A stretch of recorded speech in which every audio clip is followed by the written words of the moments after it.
thank everyone for coming, and I appreciate the people that set this up tonight, and I'm glad it was a very good discussion. It wasn't a real hardcore debate.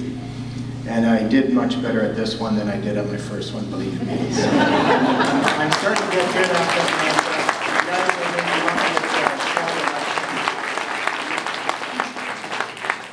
Canadians want the government to get down to business, run the country with direction and dignity. Canadians want government not to call elections and advance polls over the Easter weekend when students have difficulty voting and lineups are long because staffing of the polls is difficult. Almost 50% of eligible voters are so disillusioned with the existing government they don't even bother to vote. Or is it the fact that this is the fourth election in 7 years?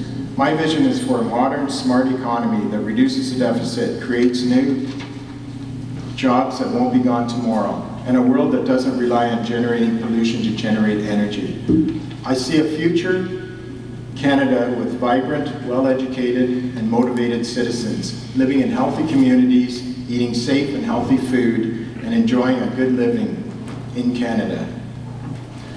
I give my best wishes to my fellow candidates and their families. I wish them the best. They're all very good men. I can only say I will do my best in a role which is new to me. I have fought greater challenges and come out on top. If elected, you may rely on me to be honest and direct. MPs should never, never forget whose money their government is collecting and spending. If elected, I will be guided by two immutable questions. Firstly, what is the best for Canada? Secondly, what is the best for the people of Kitchener-Conestoga? Thank you.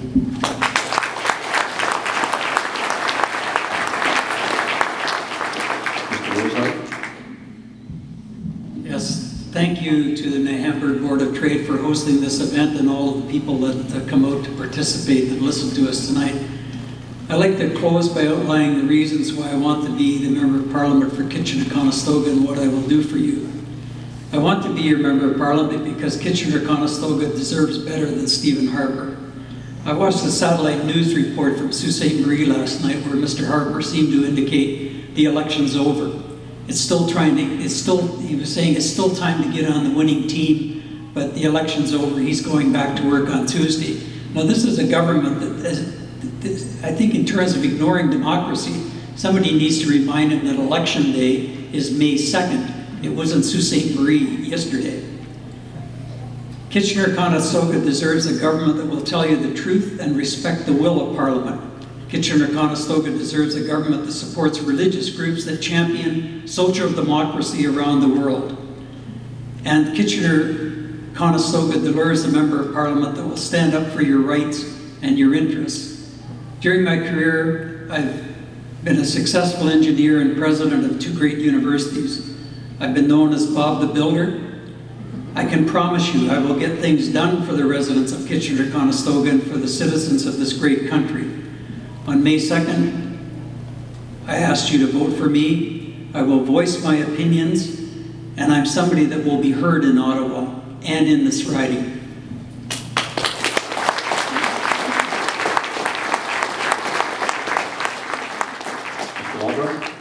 My thanks as well to the Board of Trade and to each of you for being here tonight.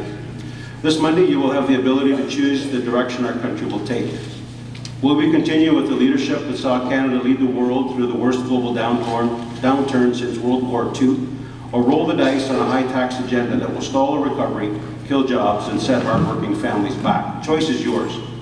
Our plan has been endorsed by the IMF, while Michael Ignatieff stands alone in his call for high taxes as a solution to global economic uncertainty. Even Dwight Duncan and Dalton McGuinty, the radical conservatives that they are, have recognized the need to create a healthy climate for job creation through competitive corporate tax rates.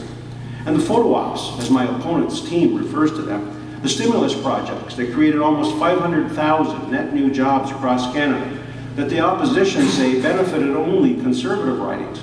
Dalton McGuinty signed off on each and every one of them.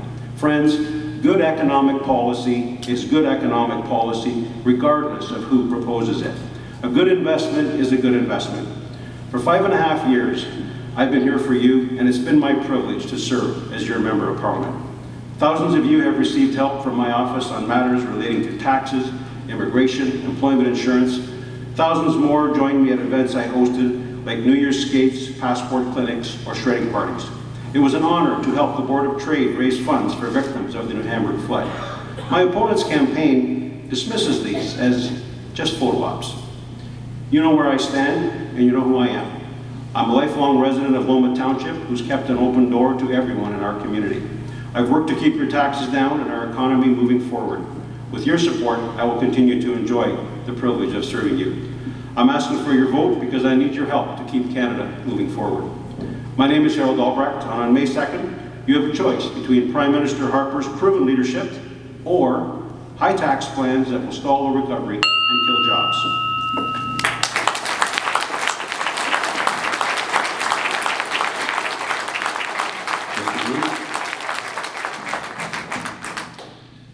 Thank you, ladies and gentlemen, for coming out. It's been a pleasure to be here. We've talked about issues and platforms, and I hope it has given you a better perspective on where each of us stand on the issues that you have brought forward. When talking about voter apathy and skepticism, I think it's important to remember our political history. Having lived through liberal scandals and now conservative scandals that have now reached historic levels, perhaps this election will be about a choice that puts trust and commitment first.